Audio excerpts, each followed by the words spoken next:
We're now ready to start building much more complicated organic molecules. I'm going to give you my analogy of how I think about the structure of organic molecules. In my opinion, organic molecules are kind of like Christmas trees. So whether or not you celebrate Christmas, come, I don't know, October, November, you are inundated with Christmas decorations pretty much wherever you go. And one of the most common decorations is a Christmas tree. Christmas tree really has two parts to it. You've got the actual tree structure, right? You can choose from real trees, plastic trees. You can get different kinds of trees, right? The ones with the short needles, the ones with the long needles, scrawny Charlie Brown Christmas trees, or really full ones. There's a lot of variability, but you need that basic structure. Once you have the basic structure, then you decorate it. Right? There are people that might have 4 or 5 Christmas trees in their house, and each one has a different theme, right? One holds red, white, and blue ornaments. One is just an angel Christmas tree. One is Disney ornaments, right? So each one has a theme based on what kinds of decorations you put on it. Organic molecules are exactly the same way. First of all, you've got to pick your basic structure, or what we call your skeleton. And then to give each organic molecule its specific functions, you have to decorate it with extra chemical groups that give that basic structure its unique characteristics. So the first thing we're going to do in this section is talk about the skeleton, or that naked Christmas tree before it gets decorated. So the skeleton of organic molecules, the basic tree shape, is formed using carbon atoms. And these carbon chains, also called the carbon skeleton, can have a variety of lengths and shapes. So on this slide, we give you some of that variability. So for example, those carbon skeletons can vary in length. We looked at ethane as a previous example. Ethane has 2 carbons. You can add a 3rd carbon to get propane. You can have a 4th carbon, butane, 5th, pentane, and so on and so forth. So they can vary in length. Once you get up to 4 carbons, you can start to introduce some branching, and that's shown down here. So both of these molecules, on the left we've got butane, and on the right we've got isobutane. These molecules both have the exact same molecular formula, so same number of carbons, same number of hydrogens. They're just organized a little bit differently. Butane has all the carbons all in a row, whereas isobutane has 3 carbons in a row, and then that 4th one branches off the middle carbon there. All right. You can also have not just single bonds between carbons, but you can have double bonds. And depending on where you put that double bond will create a slightly different molecule. So double bond position is another way in which you can vary that carbon skeleton. So again, here in C, we've got 2 examples. We've got 1 butene on the left and 2 butene on the right. You'll notice again, these molecules both have the same number of carbons, same number of hydrogens. They just differ in where that double bond is. So for 1 butene, you have the double bond at the end of the molecule, and for 2 butene, you've got it right in the middle there. The last way in which those carbon skeletons can differ is through the presence of rings. So you can take that linear carbon chain and you can make it a ring. You can seal the ends. One of the most, let's say 2 of the most common ring structures are cyclohexane here, which shares all single covalent bonds between the carbons, and then you've got your benzene ring, where you've got alternating single and double bonds between the 6 carbons found in that ring. All right. So maybe before we move on to this slide, something that you will notice about all of the examples that we used here to show variability of the carbon skeleton, all of these molecules solely contain carbons and hydrogens. We give a very specific name to that type of molecule. They are all what we call hydrocarbons. Hydro for hydrogen, carbon for carbon, right? So hydrocarbons are organic molecules that consist only of carbon and hydrogen. Let's take one more step back. Think about the names ethane and propane and butane. Hopefully when you hear those names, you immediately think a source of fuel, right? You're going to use it in your lighters, for example, or in a propane grill. Hydrocarbons, because of their molecular arrangement of those carbons and hydrogens, hydrocarbons have a large capacity for storing a lot of energy. So clearly, propane, ethane, butane are really good molecules to use as fuel. Now, as living organisms, we don't necessarily produce molecules that are solely hydrocarbons. But we still have certain molecules that we do make that have hydrocarbon components to them that allow us also to store a lot of energy. And what I'm alluding to here are fat molecules. So we'll introduce the fat molecule here, and then we'll talk a lot more about it once we get to the chapter on macromolecules. But if you look in the center of the slide here, this is an example of what a fat molecule looks like using a space-filling model. The blacks are going to be your carbons, and the grays are going to be your hydrogens. So you can see that this fat molecule has sort of a backbone right here. We will learn later that this is a glycerol. And then attached to the backbone, you've got these 3 long hydrocarbon tails. These are your fatty acids. And this part of the fat molecule, those fatty acid tails, have the ability to store a lot of energy. And as animals, fats are the primary way in which we store our long-term energy reserves. And those fat molecules are going to be stored here in tissue that's called adipose tissue. So this is an image taken using a microscope of a fat cell.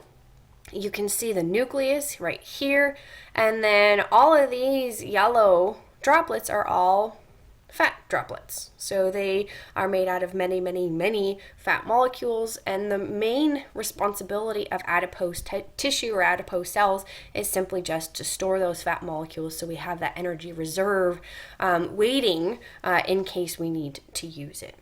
So again, hydrocarbons, when you break them down, they can go through these reactions that release a lot of energy. So they're a good energy storage molecule. Okay. One more thing to take into consideration when we're looking at the skeletons of the carbon skeletons of organic molecules. Some of them can be very similar, and yet because of the slight differences that they have, the differences confer different properties to those molecules. So we need to discuss isomers. By definition, an isomer is going to be a compound or compounds that have the same molecular formula but different structures and therefore different properties. You didn't know it yet, but we actually already took a look at some examples of isomers. So let's take just a couple steps back. Right, so our butane and our isobutane. I said, hey, they have the same molecular formula, just their structure is a little different. These are isomers. The same thing goes for 1-butene and 2-butene. Also, same number of carbons, same number of hydrogens, just they're organized a little bit different. These are going to be isomers as well. So there are different kinds of isomers. We're going to talk about 3 different kinds. The first is on this slide. So we have structural isomers. These have different covalent arrangements of their atoms. So this is much like butane and isobutane. We've got pentane and then 2-methylbutane. So same number of carbons and hydrogens, but the pentane has that carbon skeleton all in a straight line, whereas a 2-methylbutane introduces a single branch. We can also have cis-trans isomers. These are also sometimes called geometric isomers. If you'll recall, in an earlier video we talked about how you don't necessarily have to have single bonds between carbons, you can have double bonds. And whenever you have that double bond between the carbon, the attached atomic components or molecular components to the carbons all lie in the same plane, and there's no rotation of the molecule. So it matters where you put certain atoms or molecular components attached to those double bonded carbons. So we've got 2 examples on the slide here that are cis-trans isomers. And this one over here, you'll notice the 2 X components are on the same side. This would be considered a cis isomer, cis meaning same side. The X's are on the same side of that double bond. On the other hand, this one is the trans isomer. There's the double bond. The X's are on opposite sides, trans meaning opposite. Because you have no rotation across that double bond, you can't turn this half of this molecule, or let's say this half of this molecule, to make it look like that one. So these are 2 distinct molecules. And I have that represented using my little models here as well. So for example, if you're focusing on the 2 hydrogens here in white, you'll notice that these guys are on opposite sides of the double bond. So this would be the trans isomer. And then its little friend over here is going to be the cis isomer. You've got the hydrogens on the same side of that double bond here. So because there's no rotation across that double bond, these two molecules are distinct. They'll have different properties associated with them. Okay, and then the last kind of isomer, these are my favorites. These are enantiomers. So enantiomers are essentially mirror images of each other, kind of like your right and your left hand, right? Your right hand is never going to fit comfortably into the left hand. You can't ever rotate your right hand in any way to get it to look exactly like your left. So while they still have the same components, right, 4 fingers, a thumb, and a palm, they are two distinct components of your body, much like the isomers that you see down here. So these two molecules, they have the same components attached to the carbon, but there's no way you can rotate the isomer on the left here to make it look like the isomer on the right. Two different molecules, and they have different properties. Enantiomers are particularly important in the pharmaceutical industry. So the two enantiomers of a drug, the mirror images of the same drug, might have different effects on a living organism. Usually what happens is only one of the two isomers is actually biologically active. The other one does absolutely nothing. And so this shows you how sensitive bodies, living organisms are to very slight changes in chemical composition. Let's take a look at some examples. So first of all, our first example here is ibuprofen. This is probably something that everybody's taken at some point in their life. It reduces pain, reduces inflammation. Well, when the pharmaceutical industry goes through the chemical reactions to make ibuprofen, they make the ibuprofen as two enantiomers. You've got S-ibuprofen and you've got R-ibuprofen. The S version, the S enantiomer, is actually the effective enantiomer. This is what reduces the inflammation and the pain. It's about 100 times more effective than the R enantiomer. Now, to make a single enantiomer in its pure form can be very expensive for a pharmaceutical company. So because our ibuprofen really doesn't harm you at all, usually when you take ibuprofen, you're taking a mixture of S and R because it's cheaper for the pharmaceutical company to make. They can sell it to you cheaper. You're more likely to buy that product, and you still get the effectiveness that you need from the S ibuprofen.